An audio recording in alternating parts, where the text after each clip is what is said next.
বাগেরহাটের কচুয়ায় একটি বসতঘরে অগ্নিকাণ্ডের ঘটনা ঘটেছে। 28 এপ্রিল সকাল 10টার দিকে বৈদ্যুতিক শর্ট সার্কিট থেকে আগুনের সূত্রপাত হয়। আগুনের কারণে ঘরটি সম্পূর্ণ ভস্মীভূত হয়ে যায় এবং প্রাথমিকভাবে 8 থেকে 10 লাখ টাকার ক্ষতি হয়েছে বলে ধারণা করা হচ্ছে। এ সময় বাড়িতে কেউ না থাকায় স্থানীয়রা ধোঁয়া দেখতে পেয়ে দ্রুত ফায়ার সার্ভিসে খবর দেয়। ফায়ার সার্ভিসের দুটি ইউনিট 1 ঘন্টা চেষ্টা চালিয়ে আগুন নিয়ন্ত্রণে আনতে সক্ষম হয়। ঘটনা মঘিয়া ইউনিয়নের খলিশাখালী গ্রামে সরকারি মহিলা কলেজ সংলগ্ন এলাকায় ঘটে।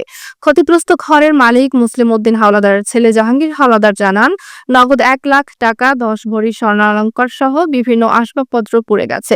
কচুয়া উপজেলা ফায়ার সার্ভিস কর্মকর্তা মামুনুর রশিদ বলেন, আমরা দ্রুত ঘটনাস্থলে এসে আগুন নিয়ন্ত্রণে এনেছি, তবে যথাসময়ে খবর না পাওয়ার পর ঘর ও মালামাল সম্পূর্ণ ভস্মীভূত হয়ে গেছে।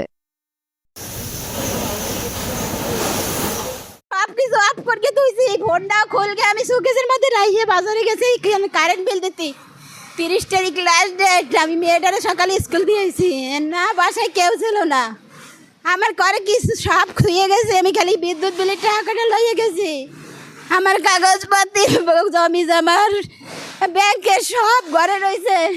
আমি একটা পুরো সেরা জামা গায়ে দিয়ে গেছি গরমে, আমি জামাটা খুলকে দিয়ে গেছি।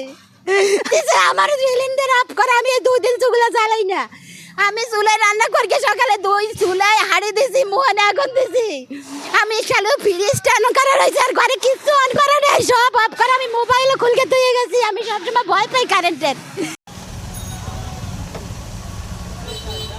আমরা সংবাদ পাই খলসিখালী মহিলা কলেজের পাশে একটা বাড়িতে আগুন লেগেছে। আমরা তাৎক্ষণিক 2টা টিম এসে ঘটনাস্থলে এসে আমরা দীর্ঘক্ষণ কাজ করার পরে আমরা আগুন নিয়ন্ত্রণে আনি এবং এখানে 2টা ঘর পুড়ে গেছে।